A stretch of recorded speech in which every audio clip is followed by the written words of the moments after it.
Hands together for Oliver Young!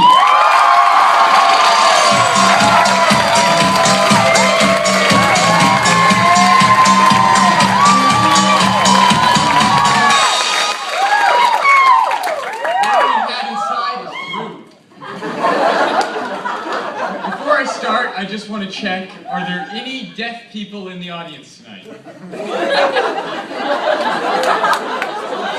Okay, good. I haven't eaten a Skittle in over 10 years. And it's because when I was 7, I went to science camp. And for some reason, they had us all participate in a Skittle eating contest to see who could eat the most Skittles in the shortest amount of time. And suffice to say, I won that contest. And I've never looked back.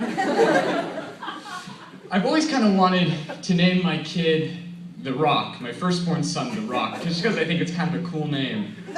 But sometimes I get afraid that he'll grow up and resent it and change his name to Dwayne.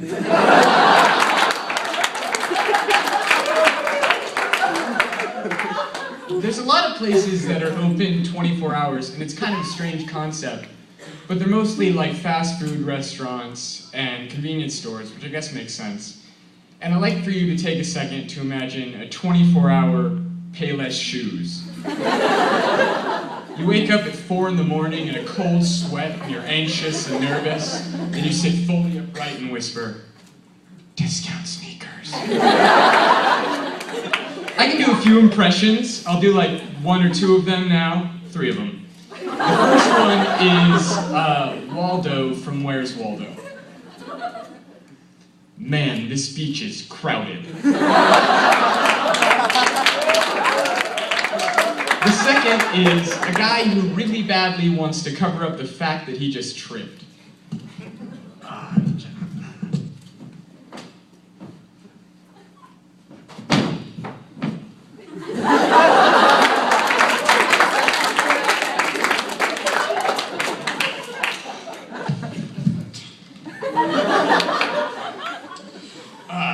The third is a really hilarious gravedigger his first day on the job. "Man, this place is dead tonight." Do you think Sally ever realized that seashells were right there on the seashore just for the taking? It's like if you set up a lemonade stand inside of a glass of lemonade. It's ridiculous. No part of that is good business planning. I was ordering at a diner once, and the waitress asked me what I wanted to drink. And I said, "Oh, I'll have a Dr. Pepper, please." And she said they didn't have Dr. Pepper. Would Mr. Pibb be okay? And I said, "No medical degree, no thank you." I have an idea for a horror movie about a doctor that goes insane, and he starts hunting down this group of teenage kids. And towards the end of the movie, after most of them have already been killed, and there's only a couple of them left, they realize all they had been doing that whole time to ward them off was eating an apple a day. The last time I was staying in a hotel, I wanted a drink from one of the Coca-Cola vending machines, which apparently don't have any water in them.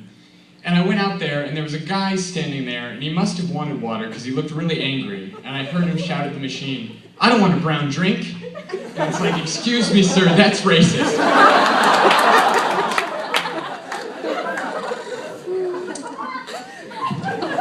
More advice: if you ask what the soup of the day is at nighttime, you and the server will explode. You know when you're walking down like outdoor mall or a crowded street, and there's all these people like trying to give you their CDs or make you sign petitions, and it's just never something you want to deal with. And I've realized the perfect defense mechanism to ward them off is to just hold up your hands like this and go, "I'm sorry, I'm sorry, I'm sorry, I'm sorry, I'm sorry, I'm sorry."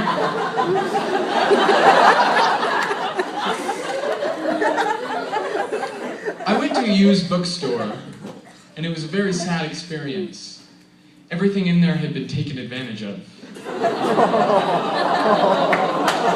That's a weird joke. My dog started talking to me last week. really exciting and just sort of strange. He looked right at me and he said, "Woof! Woof! Woof!"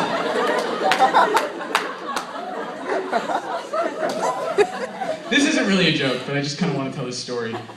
When I was a freshman in high school, I was really bad at math, and I had this tutor who was a senior in the same high school, and his name was Tam, and he wasn't a very good tutor.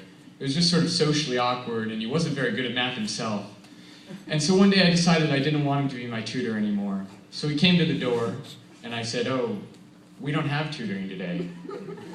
And he said, "Okay, next week?" And I said, "Not next week, or any other week." And it was a kind of a bad way to fire somebody, and I guess I feel bad about it. But we went to the same high school, so we would walk past each other in the halls, and he would always give me this nod, and I knew it was a nod full of contempt.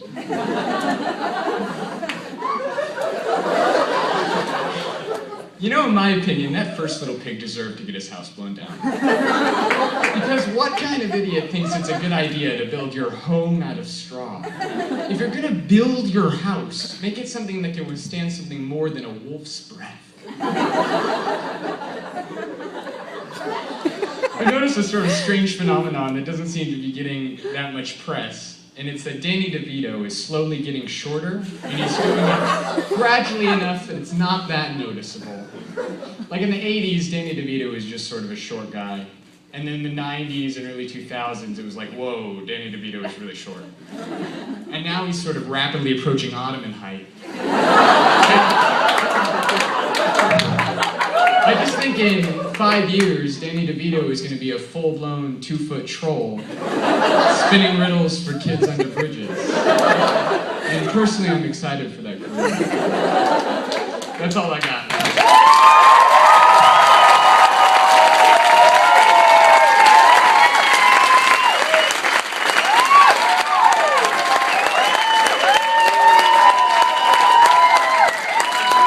That was pretty good.